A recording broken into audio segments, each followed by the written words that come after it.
Ibrahim Traoré et Cyril Ramaphosa annoncent une alliance historique et défient Trump devant l'Afrique. Le soleil brûlant de mai 2025 se déversait sur la capitale burkinabé, Ouagadougou. Dans le palais présidentiel fraîchement rénové, le capitaine Ibrahim Traoré, jeune président de 37 ans, contemplait la carte de l'Afrique accrochée au mur de son bureau. Ses doigts s'attardèrent sur les contours du Burkina Faso, puis glissèrent vers le Mali et le Niger voisin. Ces trois nations formaient désormais l'Alliance des États du Sahel, AES, une confédération née quelques années plus tôt et qui avait officiellement quitté la CEDEAO en janvier 2025. Son téléphone vibra. L'écran affichait un message de son conseiller diplomatique: « Monsieur le Président, le vol en provenance de Pretoria vient d'atterrir. Le président Ramaphosa sera au palais dans 30 minutes. » Ibrahim Traoré se redressa, ajustant son béret rouge caractéristique. Cette visite n'était pas ordinaire, c'était la première fois qu'un président sud-africain se rendait officiellement à Ouagadougou depuis la création de l'AES. Il y avait beaucoup en jeu. « Préparez la salle du Conseil », ordonna-t-il. « Et assurez-vous que le dossier sur les ressources minières soit apporté demain. » Au même moment, le cortège présidentiel sud-africain traversait les rues animées de la capitale. Cyril Ramaphosa, 72 ans, observait par la vitre teintée les vastes chantiers qui transformaient la ville. De nouveaux immeubles s'élevaient, des routes étaient élargies, et partout des panneaux proclamaient en grandes lettres « Notre or pour notre développement, souveraineté économique pour le Sahel ». Les choses ont bien changé depuis ma dernière visite, il y a 5 ans, remarqua Ramaphosa à son ministre des Affaires étrangères, assis à ses côtés. Ces jeunes dirigeants sont ambitieux. Mais controversés, Monsieur le Président, répondit le ministre. Les Occidentaux les considèrent comme des putschistes autoritaires. Trump a récemment. Je sais ce que pense Trump, l'interrompit Ramaphosa. C'est précisément pourquoi je suis ici. Notre continent doit apprendre à dialoguer en interne. L'arrivée au palais fut marquée par une cérémonie sobre mais digne. La garde présidentielle burkinabé, vêtue de ses uniformes verts et rouges, rendit les honneurs tandis qu'une petite fanfare jouait les hymnes nationaux. Traoré accueillit son homologue sud-africain avec une poignée de main ferme. Le contraste entre les deux hommes était saisissant, d'un côté, le jeune capitaine en uniforme militaire, de l'autre, l'expérimenté Ramaphosa dans un costume impeccable. « Bienvenue à Ouagadougou, Monsieur le Président », déclara Traoré en français avant de passer à l'anglais. Votre visite honore non seulement le Burkina Faso, mais l'ensemble de l'Alliance des États du Sahel. Merci pour cet accueil, Président Traoré, répondit Ramaphosa. L'Afrique du Sud suit avec intérêt vos efforts pour transformer la région du Sahel. Les deux délégations s'installèrent dans la salle du Conseil. Autour de la longue table en acajou étaient également présents les ambassadeurs du Mali et du Niger, représentant les autres membres de l'AES. Sur les murs, de grandes cartes détaillaient les ressources naturelles de la région, or, uranium, lithium, terres rares. Traoré prit la parole sans préambule. Monsieur le Président, notre alliance est fondée sur un principe simple, nos ressources doivent profiter d'abord à nos peuples. Trop longtemps, elles ont été exploitées par des puissances étrangères qui nous ont laissé les miettes. Un objectif louable, acquiesça Ramaphosa. L'Afrique du Sud comprend cette quête de souveraineté économique. Nous avons nous-mêmes dû lutter pour reprendre le contrôle de nos mines après l'apartheid. C'est pourquoi nous avons sollicité cette rencontre, poursuivit Traoré. Vos compétences en matière d'exploitation minière, de raffinage de l'or et de l'uranium sont reconnues mondialement. Nous proposons un partenariat stratégique, vos technologies contre nos matières premières, sans intermédiaires occidentaux. Les conseillers économiques échangèrent des regards. L'ambassadeur malien hocha la tête en signe d'approbation. Une telle alliance aurait des implications géopolitiques considérables, observa Ramaphosa. Les États-Unis et l'Europe ne resteront pas les bras croisés.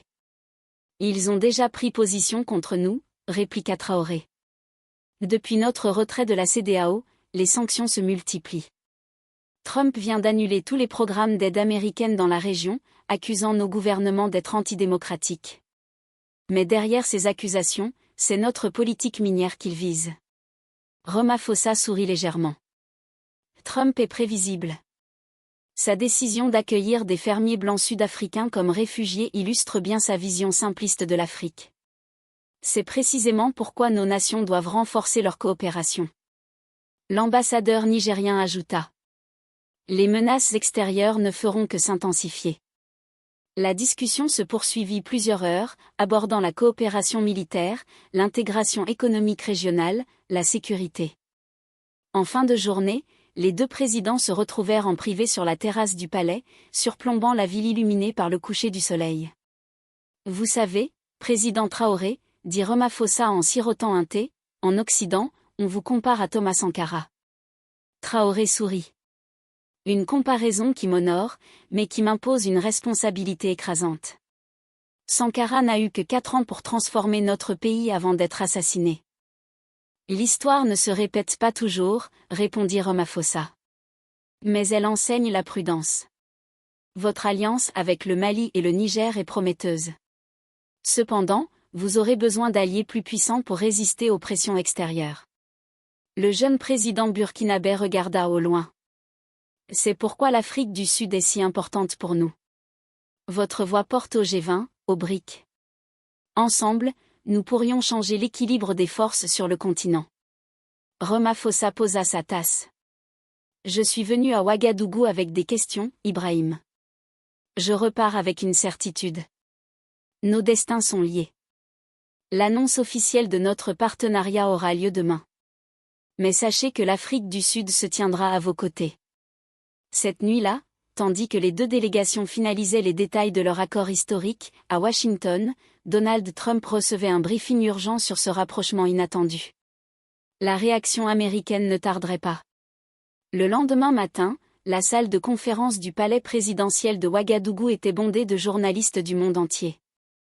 L'annonce d'un partenariat stratégique entre l'Afrique du Sud et l'Alliance des États du Sahel avait filtré durant la nuit, suscitant un intérêt considérable. Ibrahim Traoré et Cyril Ramaphosa se tenaient côte à côte sur l'estrade, devant un large panneau orné des drapeaux du Burkina Faso, du Mali, du Niger et de l'Afrique du Sud. L'atmosphère était électrique. Aujourd'hui marque un tournant dans l'histoire de notre continent, déclara Traoré.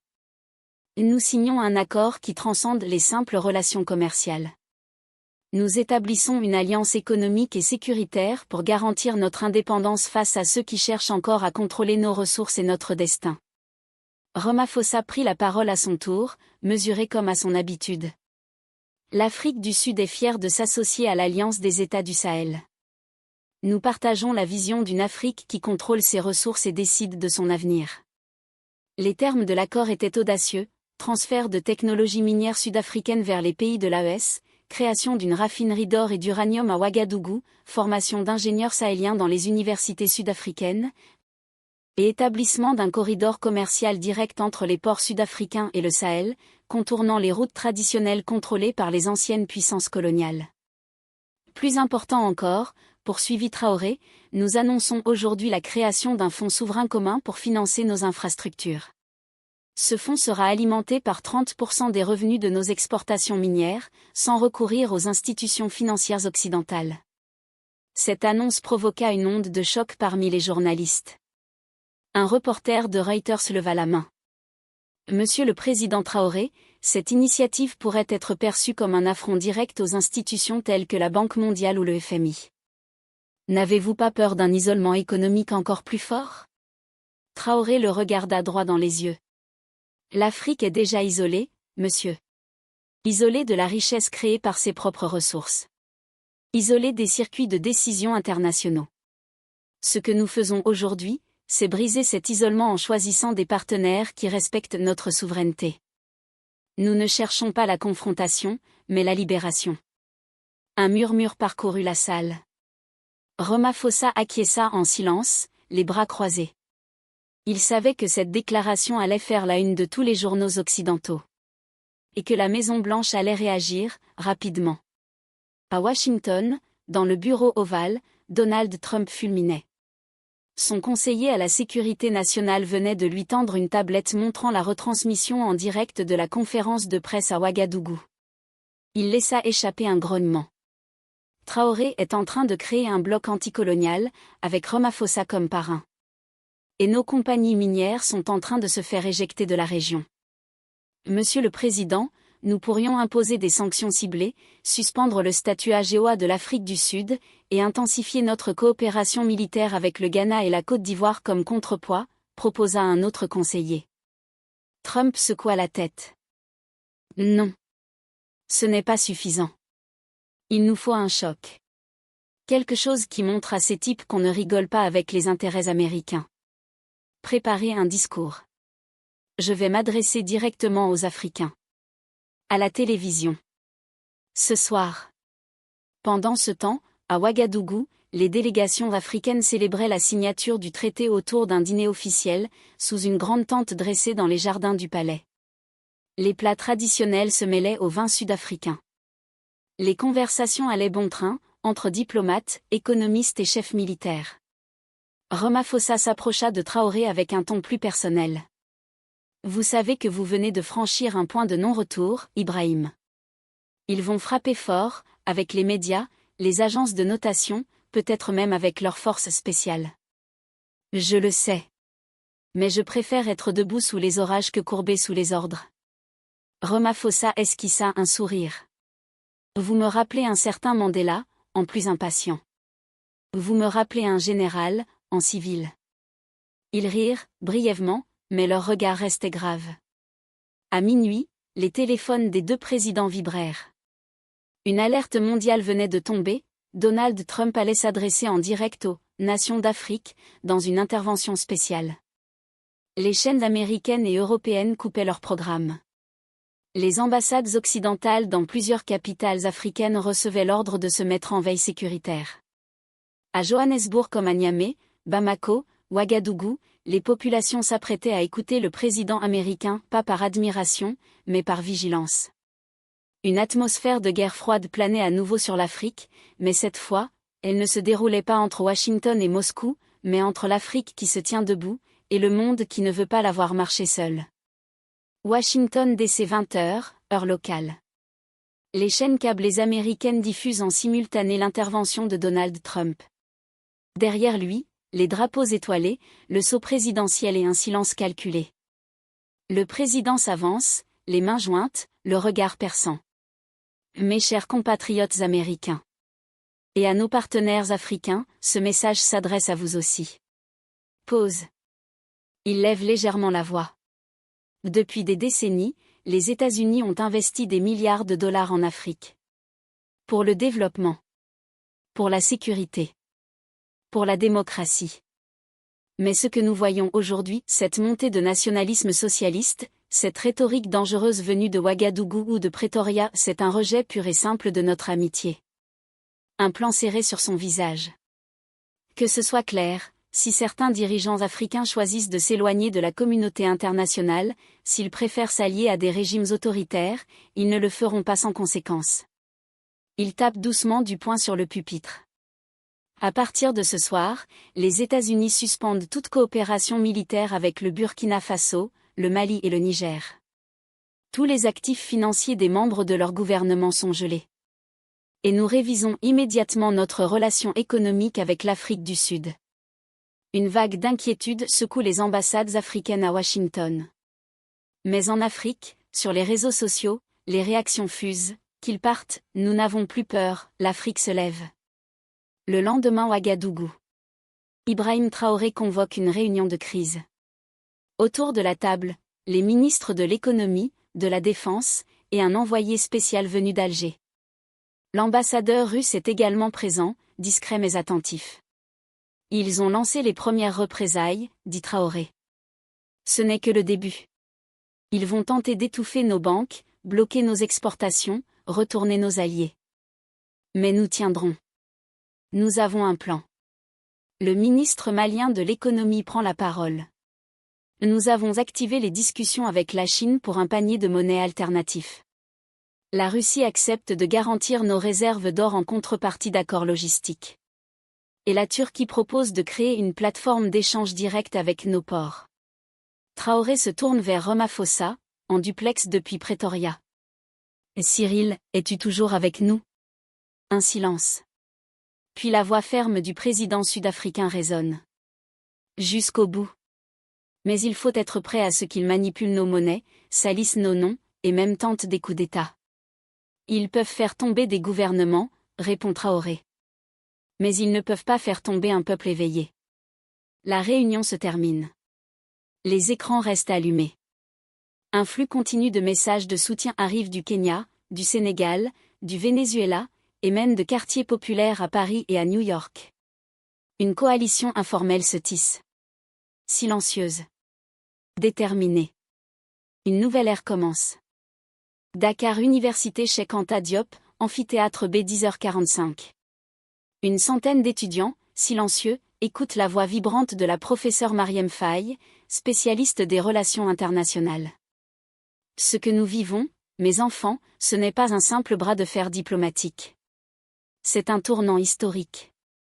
L'Occident ne nous a jamais pardonné notre volonté d'émancipation réelle. Ce qu'il redoute le plus, ce n'est pas notre armée. C'est notre lucidité. Elle marque une pause.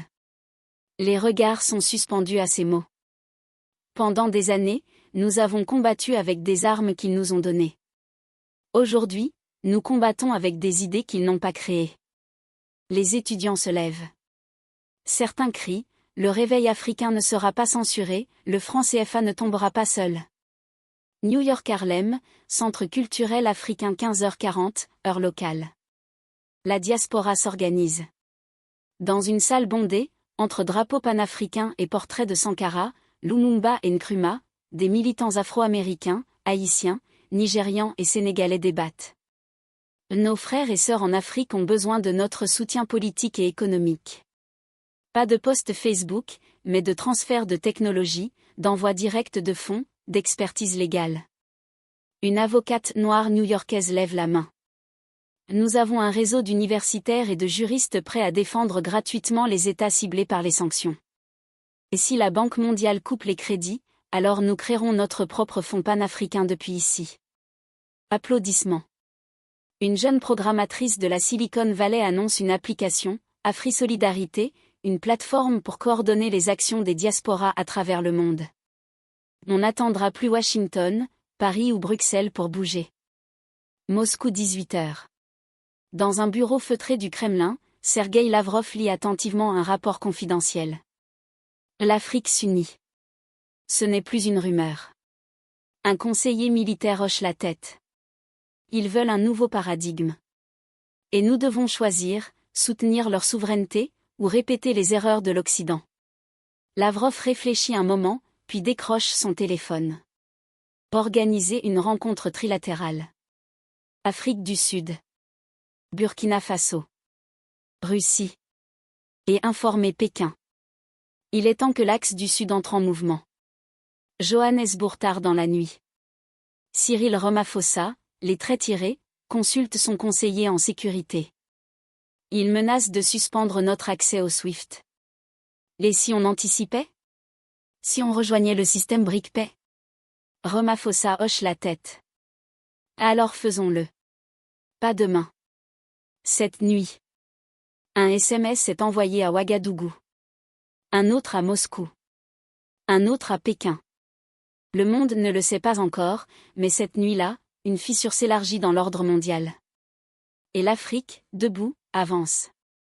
Vous le regretterez, conclut Trump avant de couper abruptement la communication. Dans la salle désormais silencieuse, Traoré et Ramaphosa échangèrent un long regard. Cela s'est passé exactement comme prévu, murmura Ramaphosa. Il fallait s'attendre à des menaces. La question est, jusqu'où iront-ils, répondit Traoré. Ils ont leurs limites, assura le président sud-africain. Les États-Unis ne peuvent pas se permettre de perdre totalement leur influence en Afrique, surtout face à la montée de la Chine et de la Russie sur le continent. Ils reviendront à la table des négociations. Pendant ce temps, à Niamey, capitale du Niger, le président de la Confédération de l'AES, Abdourahmane Tiani, suivait attentivement les développements. Il convoqua une réunion d'urgence du Conseil de défense de l'Alliance, anticipant de possibles manœuvres déstabilisatrices dans les jours à venir.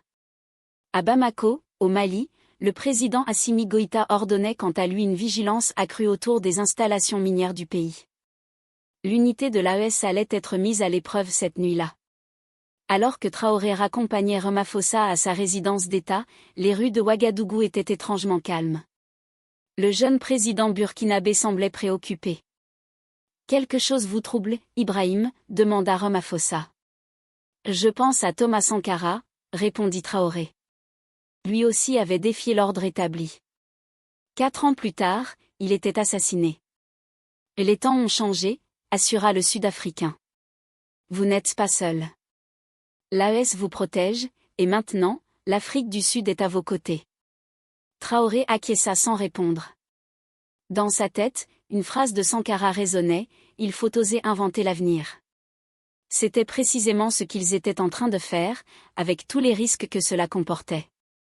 3 jours après l'annonce du partenariat entre l'Afrique du Sud et l'Alliance des États du Sahel, un avion gouvernemental américain se posait sur le tarmac de l'aéroport international de Johannesburg. À son bord se trouvait Christopher Landau, secrétaire d'État adjoint de l'administration Trump, envoyé spécial pour gérer la crise diplomatique naissante. À Washington, le ton était monté d'un cran. Dans un discours devant le Congrès, Trump avait qualifié l'accord entre l'AES et l'Afrique du Sud de menace directe aux intérêts américains en Afrique et de cadeau fait aux adversaires des États-Unis. Landau fut accueilli froidement par un fonctionnaire du ministère sud-africain des Affaires étrangères. Aucun ministre n'était présent. Un signal diplomatique clair de la part de Pretoria. Le président Ramaphosa est-il disponible pour une rencontre aujourd'hui ? Demanda Landau en serrant brièvement la main de son interlocuteur.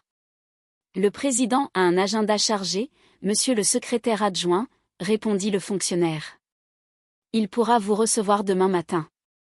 En attendant, vous êtes invité à rencontrer notre ministre des Ressources minières cet après-midi. Landau dissimula sa contrariété. Il n'était pas habitué à être traité avec si peu d'égards lors de ses missions diplomatiques. Pendant ce temps, à Ouagadougou, Ibrahim Traoré présidait une réunion extraordinaire du Conseil des ministres de l'AES. Les représentants du Mali et du Niger avaient fait le déplacement, conscients de la gravité de la situation. Les États-Unis ont déployé leur 7e flotte en Méditerranée, annonça le ministre malien de la Défense. Officiellement pour des exercices avec l'OTAN, mais nous savons tous que c'est un message qui nous est adressé. Nos services de renseignement ont également détecté une augmentation des activités américaines dans la région, ajouta le ministre nigérien. Des drones de reconnaissance survolent nos frontières quotidiennement. Traoré écoutait attentivement, son visage impassible ne trahissant aucune émotion. Notre dispositif défensif est en place. Les 5000 hommes de notre force conjointe sont déployés comme prévu, répondit le général burkinabé, responsable des opérations. Nos partenaires russes ont accéléré la livraison des systèmes de défense antiaérienne promis. Ils seront opérationnels d'ici une semaine. Bien, dit Traoré. Mais n'oublions pas que notre meilleure défense reste notre unité et le soutien de nos populations. Intensifier la communication sur les bénéfices de notre accord avec l'Afrique du Sud. Le peuple doit comprendre que nous construisons un avenir meilleur. À Johannesburg, Landau rencontrait finalement Gwede Mantashe, le ministre sud-africain des Ressources minières. L'entretien se déroulait dans un bureau austère du ministère, loin du luxe auquel l'envoyé américain était habitué. Monsieur le ministre, les États-Unis s'inquiètent profondément de ce partenariat avec des régimes militaires non reconnus par la communauté internationale, commença Landau sans détour. Mantashe, un ancien syndicaliste à la carrure imposante, sourit légèrement. Lesquels régimes la communauté internationale reconnaît-elle, monsieur Landau ? Ceux qui servent docilement les intérêts occidentaux ? L'Afrique du Sud a une longue histoire de lutte contre l'ingérence étrangère. Nous choisissons nos partenaires en fonction de nos intérêts nationaux. Ce n'est pas si simple, rétorqua l'Américain. Le président Trump est déterminé à défendre les intérêts américains en Afrique. L'AGOA, qui permet à vos produits d'accéder sans taxe à notre marché, pourrait être remise en question. Nous sommes préparés à cette éventualité, répondit calmement Mantashe.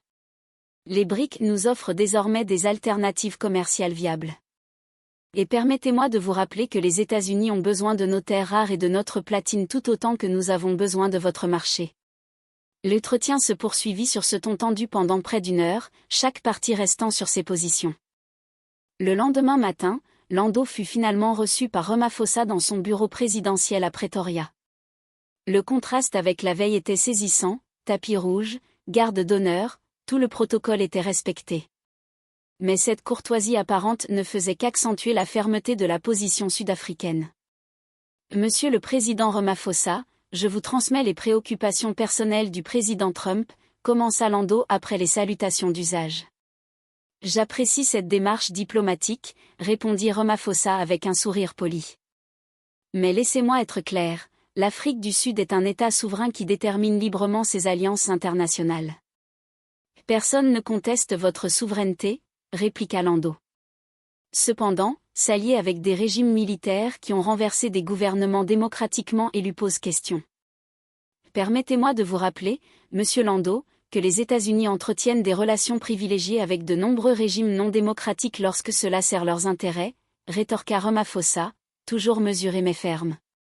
Notre partenariat avec l'AES est fondé sur des objectifs de développement mutuellement bénéfiques. Il ne vise aucune puissance tierce. L'entretien se poursuivit dans cette atmosphère cordiale mais tendue. À la fin, Lando délivra le message principal de sa mission. Le président Trump m'a chargé de vous informer que si ce partenariat se concrétise, les États-Unis pourraient reconsidérer leur position sur plusieurs dossiers sensibles, notamment la question des fermiers blancs sud-africains, que nous avons commencé à accueillir comme réfugiés. Le visage de Ramaphosa se durcit légèrement, seul signe visible de son irritation. Monsieur Lando, la politique intérieure sud-africaine, y compris notre réforme agraire, ne concerne que les Sud-Africains. Quant à votre accueil de prétendus réfugiés, il relève d'une vision déformée de la réalité de notre pays. Je vous suggère de transmettre au président Trump que les menaces ne constituent pas une base solide pour des relations diplomatiques constructives. Pendant que ces échanges diplomatiques se déroulaient, une autre forme de pression américaine se manifestait dans les médias internationaux. Des reportages sur les violations des droits humains dans les pays de l'AES se multipliaient. Des analyses économiques prédisaient l'échec du partenariat sud-africain avec le Sahel. Des experts militaires occidentaux évoquaient même la possibilité d'une intervention pour restaurer la démocratie dans la région. À Ouagadougou, Traoré suivait ces développements avec une attention particulière. Dans son bureau, il recevait le rapport quotidien de ses services de renseignement. Monsieur le Président, expliquait le chef des services secrets, nous avons détecté une augmentation significative des transferts financiers vers certaines organisations d'opposition en exil. Les Américains tentent visiblement de mobiliser une contestation interne. Traoré hocha la tête, pas vraiment surpris. Et la population ? Elle reste largement favorable à votre leadership, Monsieur le Président. Votre discours sur la souveraineté économique trouve un écho puissant, en particulier parmi les jeunes. Cependant, la hausse des prix des denrées importées commence à peser sur le pouvoir d'achat de certaines familles. Il faudra redoubler d'efforts pour maintenir l'unité populaire, prévint le chef des services. Organisez immédiatement une campagne de sensibilisation, ordonna Traoré. Il faut expliquer clairement les bénéfices à long terme de notre alliance et dénoncer les tentatives de déstabilisation étrangère. Nous devons garder le contrôle de la narration. Dans la soirée, alors que la nuit enveloppait Ouagadougou, un message crypté parvint aux responsables de l'AES. Des mercenaires liés à des intérêts étrangers avaient été repérés en route vers le Sahel, avec l'intention déclarée de provoquer des troubles et de discréditer l'alliance. Traoré convoqua immédiatement son état-major. Nous ne pouvons pas laisser ces forces obscures déstabiliser notre projet. Mobiliser les unités d'intervention rapide. Notre sécurité dépend de notre vigilance et de notre détermination. Au même moment, à Washington, Trump discutait avec ses conseillers dans le bureau ovale. Ces Africains pensent qu'ils peuvent défier les États-Unis sans conséquence ? Lança-t-il, furieux. Je veux des options concrètes. Qu'ils sachent que nous ne resterons pas les bras croisés. Monsieur le Président, intervint un conseiller, une pression économique renforcée et un soutien accru aux opposants internes pourraient suffire à faire plier ces régimes, mais une intervention militaire serait risquée et coûteuse. Je veux un plan global, répondit Trump, déterminé. Pas de demi-mesure. Dans les jours qui suivirent, la situation au Sahel se tendit encore. Des manifestations sporadiques éclatèrent dans plusieurs villes, alimentées par des rumeurs et des campagnes de désinformation. Mais la majorité de la population resta fidèle à l'AES. Traoré et Ramaphosa poursuivaient leurs échanges réguliers, conscients que leur partenariat symbolisait une nouvelle ère de coopération africaine indépendante, face aux pressions extérieures.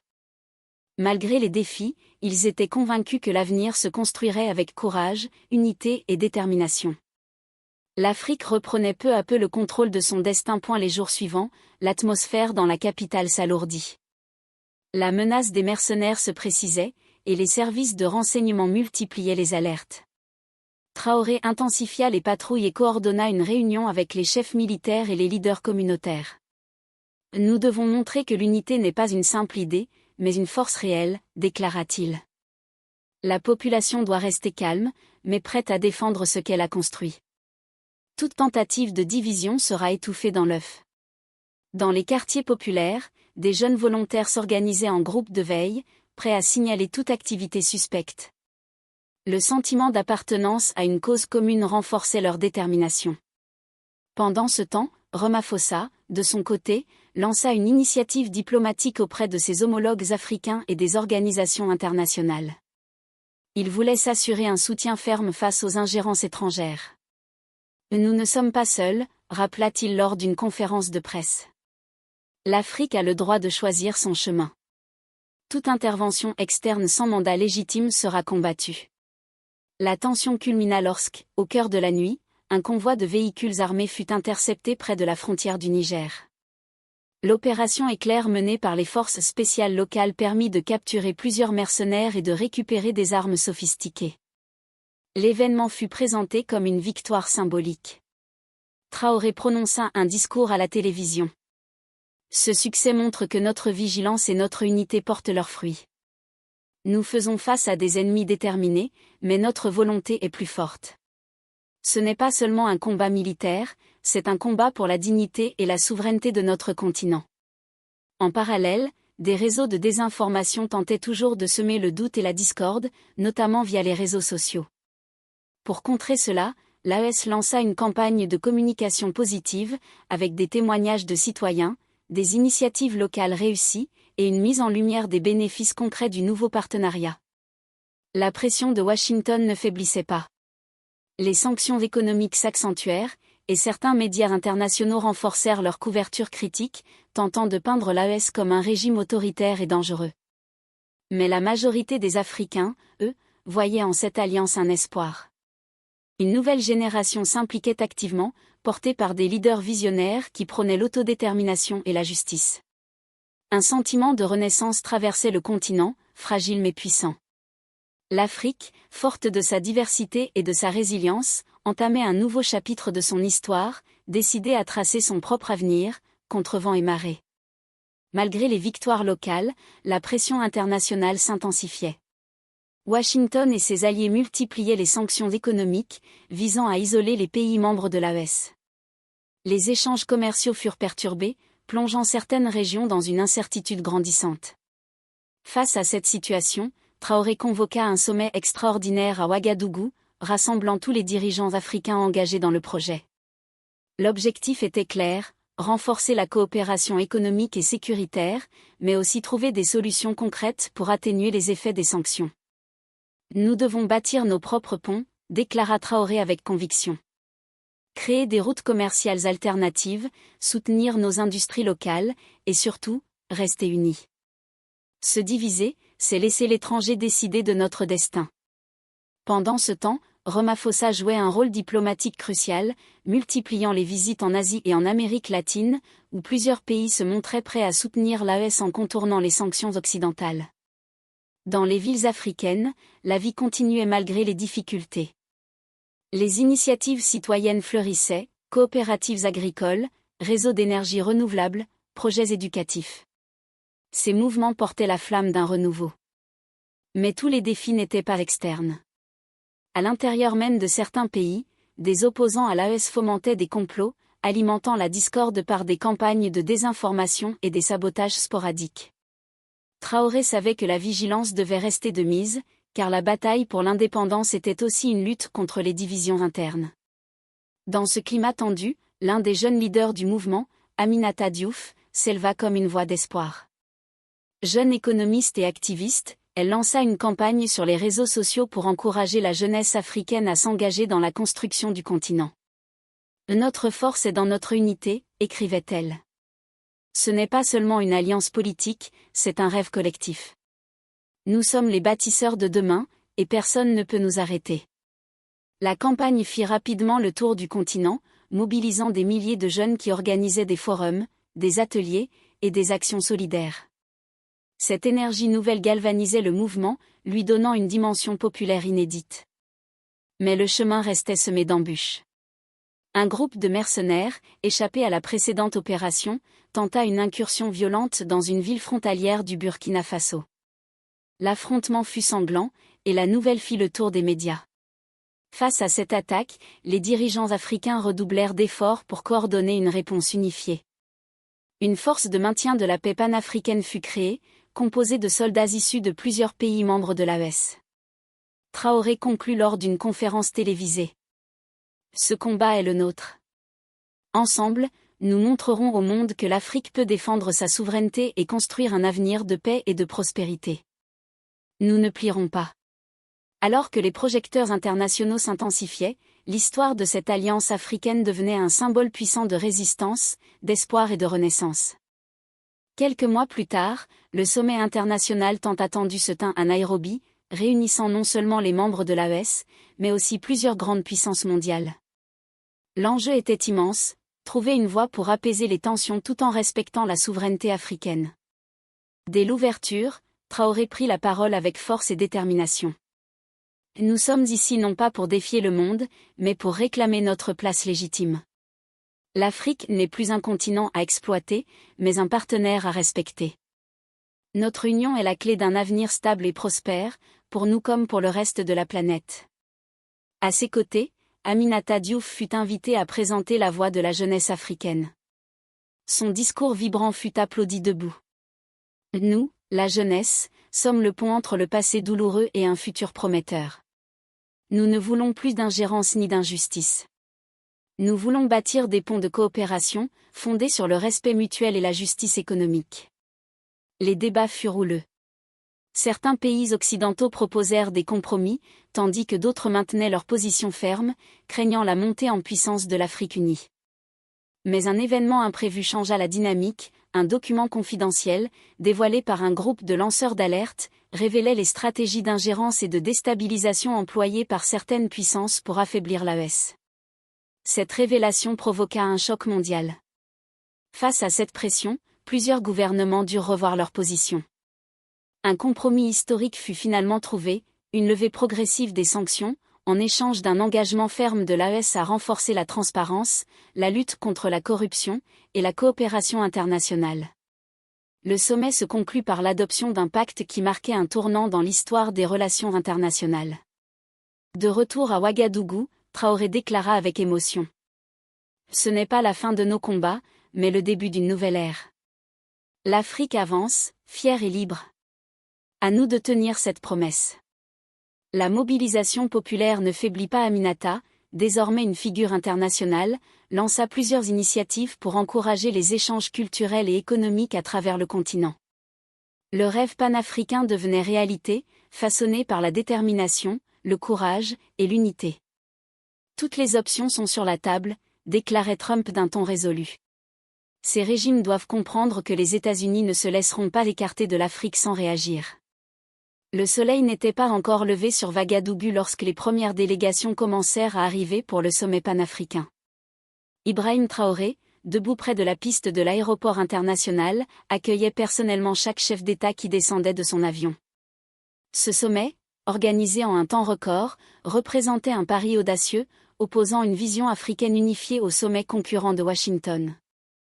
Le premier à atterrir fut Bassirou Diomaye, jeune président du Sénégal élu en 2024, accompagné de son premier ministre Ousmane Sonko. Leur présence était symboliquement importante. Le Sénégal, traditionnellement aligné sur la France et l'Occident, semblait opérer un virage stratégique. Bienvenue à Ouagadougou, Monsieur le Président, dit Traoré en serrant chaleureusement la main de son homologue sénégalais. Merci pour cette invitation, Président Traoré, répondit Faye. Le Sénégal observe avec intérêt les initiatives de l'AES. Votre courage face aux pressions extérieures force le respect. Au cours de la matinée, d'autres dirigeants africains arrivèrent. Tidjane Thiam de Côte d'Ivoire, Guy Marius Sagg représentant le Parlement de la CEDEAO, Bola Tinubu du Nigeria et même des représentants de pays plus éloignés comme l'Éthiopie, la Tanzanie et l'Angola.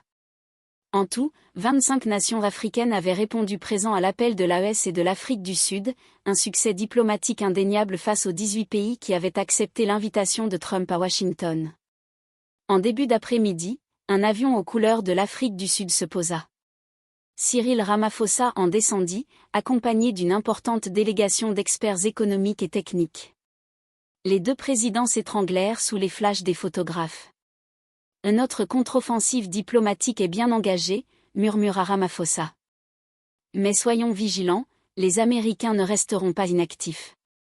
Le sommet s'ouvrit officiellement le soir même dans le tout nouveau centre de conférence de Ouagadougou, bâtiment imposant financé par les revenus miniers du Burkina Faso. Sa construction en un temps record symbolisait la nouvelle politique économique de l'AES, utiliser les ressources naturelles pour développer les infrastructures locales. Traoré prononça le discours d'ouverture, debout sous une immense bannière proclamant « Afrique, souveraineté et solidarité ».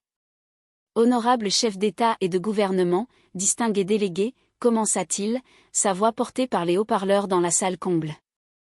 Nous sommes réunis aujourd'hui pour écrire une nouvelle page de l'histoire africaine. Une page où nous ne serons plus les spectateurs passifs de l'exploitation de nos richesses, mais les architectes actifs de notre développement. Il poursuivit en exposant la vision de l'AES, contrôle national des ressources naturelles, transformation locale des matières premières, intégration économique régionale et diversification des partenariats internationaux. Pendant trop longtemps, déclara-t-il, nos nations ont été maintenues dans un état de dépendance par un système économique conçu pour servir les intérêts extérieurs. L'Alliance des États du Sahel, avec le soutien crucial de l'Afrique du Sud, propose une alternative concrète, la souveraineté économique réelle. Ramaphosa prit ensuite la parole, apportant le poids de son expérience et de la diplomatie sud-africaine au discours révolutionnaire de son jeune allié.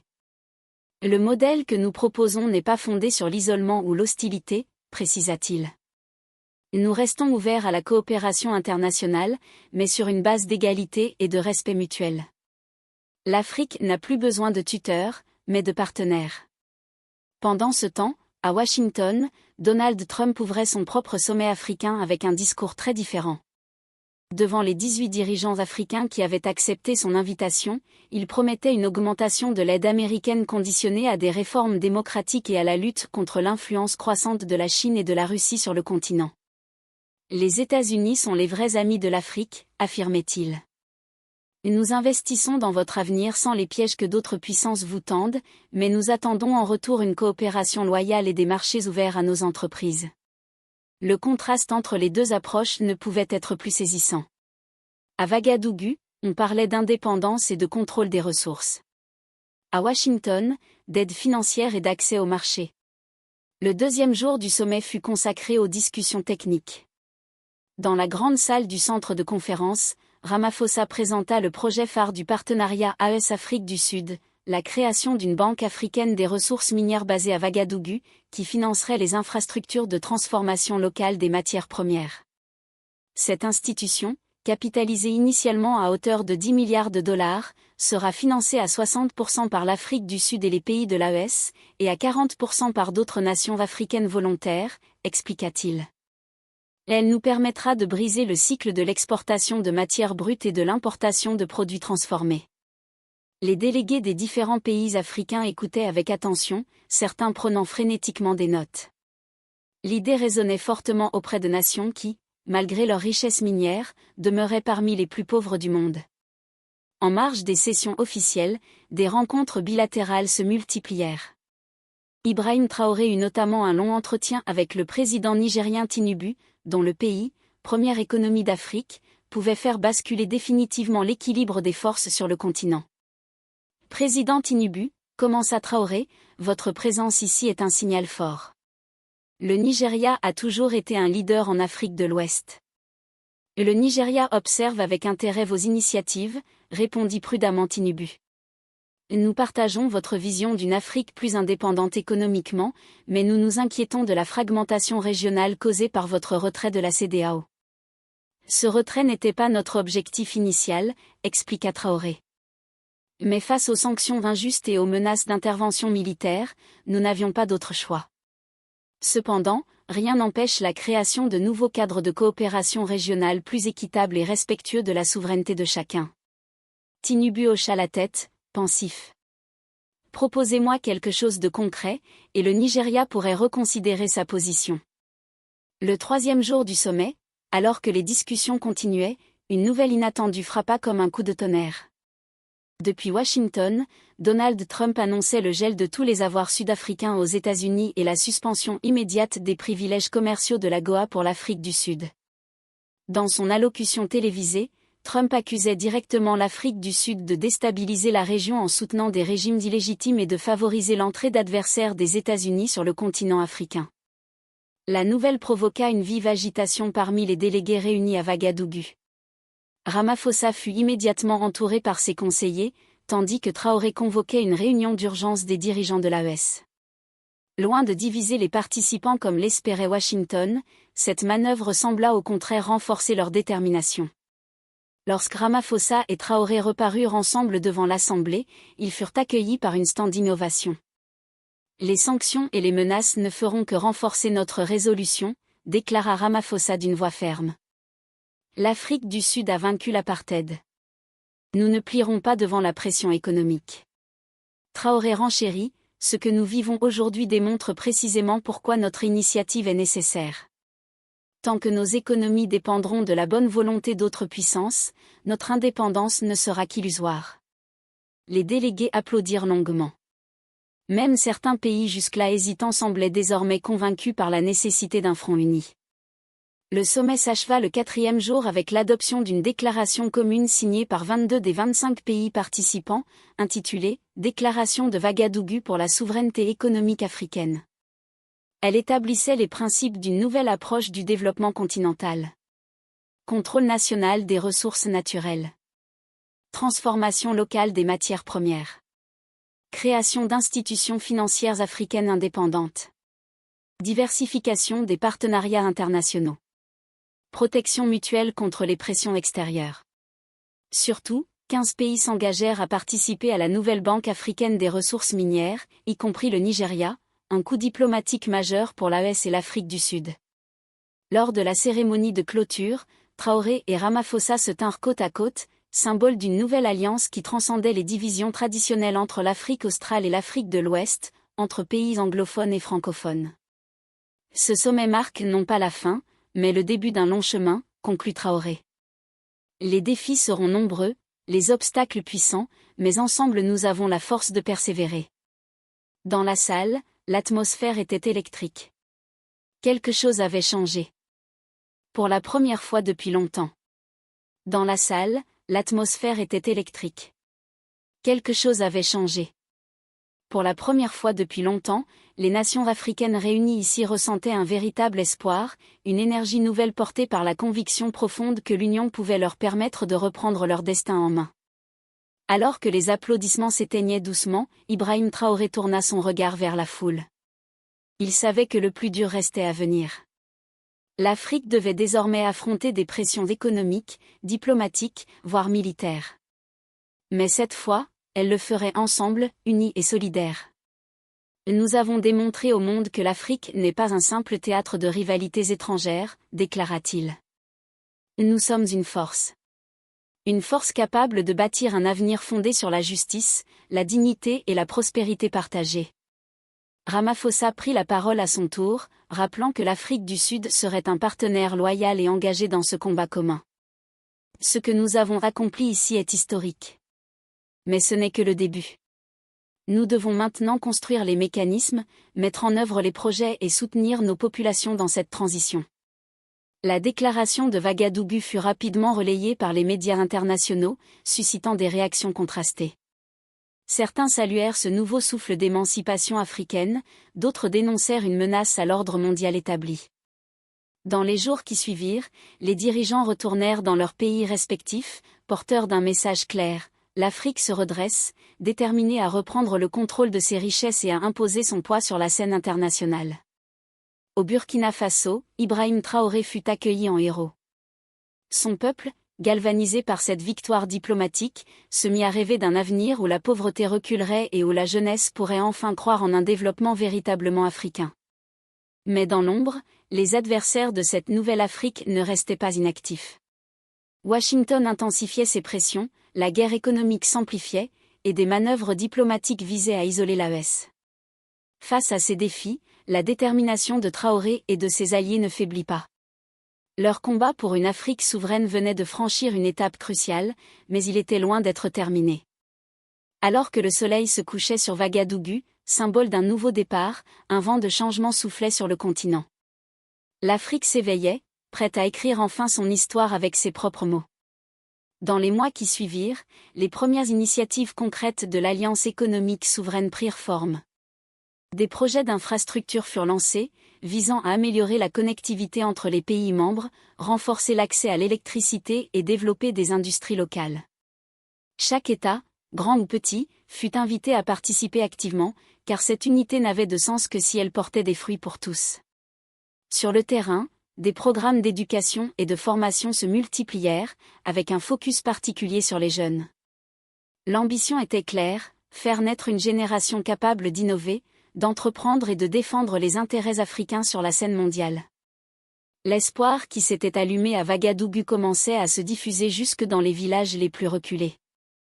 Cependant, cette dynamique nouvelle suscita aussi des résistances internes.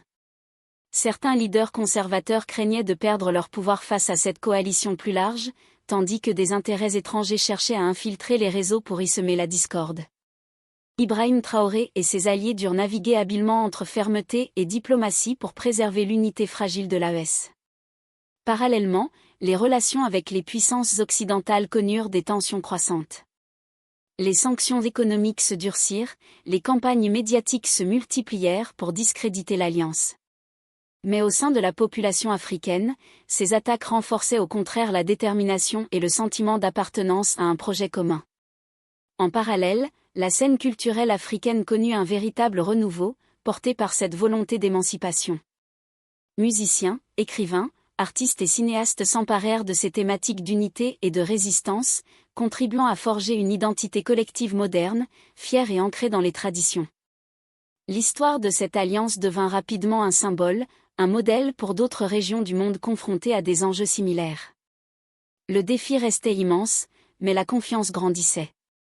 Ibrahim Traoré, conscient que la route serait longue, répéta souvent dans ses discours. Ce n'est pas seulement l'avenir de l'Afrique qui se joue, mais celui de toute l'humanité. Parce que la justice, la paix et la solidarité sont universelles. Dans ce combat, chaque victoire, aussi modeste soit-elle, représentait un pas vers un monde plus équilibré, plus respectueux des peuples et de leur dignité. Au fil des années, l'Alliance économique souveraine gagna en maturité et en influence. Les échanges commerciaux internes se multiplièrent, favorisant la création de chaînes de valeur africaines capables de rivaliser avec les géants mondiaux. Des partenariats stratégiques furent noués avec d'autres blocs émergents, comme ceux d'Amérique latine ou d'Asie du Sud-Est, ouvrant de nouvelles perspectives. Sur le plan politique, l'AES impulsa un dialogue renforcé entre les dirigeants du continent, encouragé par la création d'institutions communes, avec un parlement panafricain doté de pouvoirs consultatifs. Ce fut aussi l'occasion d'instaurer des mécanismes de résolution pacifique des conflits, afin d'éviter que les divisions internes ne fragilisent la coalition. Mais la plus grande réussite fut sans doute la transformation sociale à l'œuvre. La montée de l'éducation, l'émancipation économique des femmes, l'accès à la santé, la valorisation des langues et cultures locales, tous ces progrès participaient à la renaissance d'une Afrique confiante et résiliente. Les jeunes, moteurs de ce changement, s'engagèrent dans des mouvements civiques, dans l'entrepreneuriat et dans la recherche scientifique. Des startups innovantes voyaient le jour, développant des solutions adaptées aux défis africains, de l'agriculture durable aux technologies numériques. Pour Ibrahim Traoré, devenu une figure emblématique de ce renouveau, il s'agissait d'une victoire collective, fruit de décennies d'efforts et de sacrifices.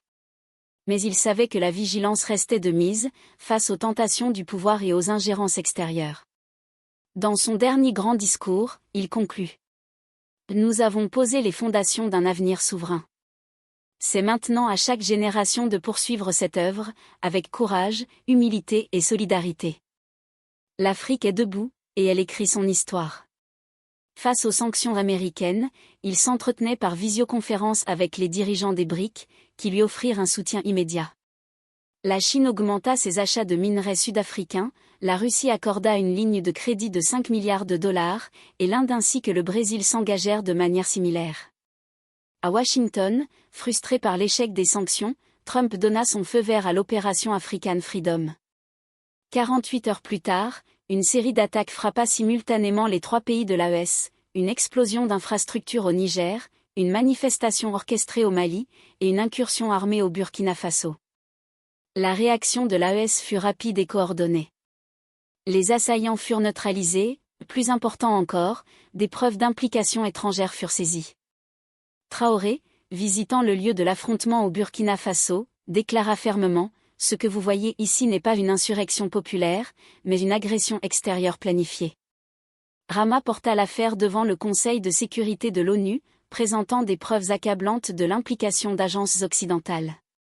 Face à ce revers diplomatique majeur, la Maison-Blanche nia catégoriquement, mais l'opinion publique mondiale était déjà mobilisée en faveur de l'AES. Quelques semaines plus tard, un sommet extraordinaire à Bamako réunit l'AES, l'Afrique du Sud, de nombreux autres pays africains et des partenaires internationaux. Des décisions historiques furent prises, renforçant l'autonomie stratégique du continent dans les domaines de la défense, de la finance et du commerce. Face à la pression croissante, Trump finit par adopter une approche plus conciliante, déclarant respecter le droit des nations africaines à déterminer leurs propres alliances. Un an après ces événements, lors de l'inauguration de l'Institut panafricain des mines à Ouagadougou, Traoré et Ramaphosa contemplaient leur œuvre commune. Si on m'avait dit il y a un an que nous réussirions à tenir tête aux États-Unis et à transformer si profondément nos économies, j'aurais eu du mal à y croire, confia Traoré. C'est justement parce que personne n'y croyait que nous avons réussi, répondit Ramaphosa. L'avenir reste incertain, mais une chose est sûre, l'Afrique ne sera plus jamais la même. Sankara disait « Osons inventer l'avenir », murmura Traoré. Je crois que nous avons commencé à le faire.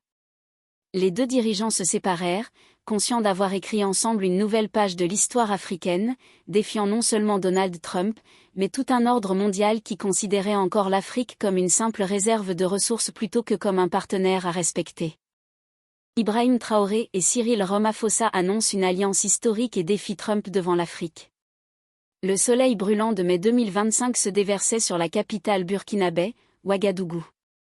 Dans le palais présidentiel fraîchement rénové, le capitaine Ibrahim Traoré, jeune président de 37 ans, contemplait la carte de l'Afrique accrochée au mur de son bureau.